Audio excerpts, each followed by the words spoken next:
barki borom Touba asalaamaaleykum wa rahmatullah mbokki jullit yi mbokki taalibe yi ñu ngi rafetlu bu baax jotaay bi ba léegi ñuy ànd ak yéen ci téere bi nga xam ne mooy Nahjul Qadaa'il Aaji di yoonu fajub aajo maanaam ñun ni muy def ba aajoom faju loolu la téere bi di jàngale te mooy yar ak teggin mu mel ni Serigne Cheikh Sidi Mokhtar Mbacke da doon wax naan ku amul yar doo yore dara ku amul teggin doo teggi dara mu mel ni lu jafe la ci mag ñi rawatina ñun ndaw ñi kon ñu ngi sàkkum akum dégloo bismillahi rahmaani rahim sëriñ bi ne maa ngi tàmbali sama mbind mii di turu yàlla mii nga xam ne mooy borom yërmande fii ci àddina waaye àllaaxira gën jëmit mooy borom yërmande ja nga xam ne man ko dencal naka nanguloon yàlla doon ko wéetal doon ko kennal sëriñ bi tegaat ci ne wa an ya juudaa ngir mu tabe lii ñeen na bilti baaxi xayril waraa topp ngën gi mindeef al mustafahin kay kañuy nangu ak tinam al muttahin kay aji topp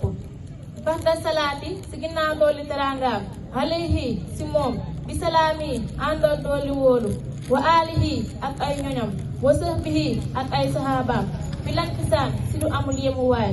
kon sëriñ bi li muy leeral fii ginnaaw bi ñaane yàlla mu dooli teraanga ak jàmm dolli ko yonent bi ak ay mbokkam ak ay sahabaam ñu ngi koy dolli ñaan mu may ñu sax ci topp sunna yonent bi bañ koo wàcc benn yoon te matala topp gi nam gën a rafetee sëriñ bi tegaat ci ne aqulu fii nag intahat la matee tarjamatul kitaabi tarjumaanu téere bi falanaa léegi an sarifu maa ngi wëlbatiku lil adabi jëm sa yar ak teggin ya kon sëriñ bi li muy leeral fii mooy tarjumaanu téere bi foofu la yam dama bëgg ñu leeral dëgg-dëgg yar ak teggin ba ku ko bëgg xam mën koo topp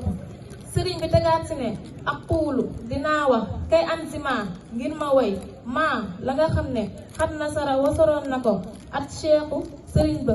ahmadu te mooy ahmadu allazi ma nga xam ne tabaaxara jéeju woon na ci xam-xam yaa maxsaraatullaa bi yéen moo leen woy sàkkuñu ismahu na ngeen leen mindi ya tukkee ci man nasihatan ab laabiire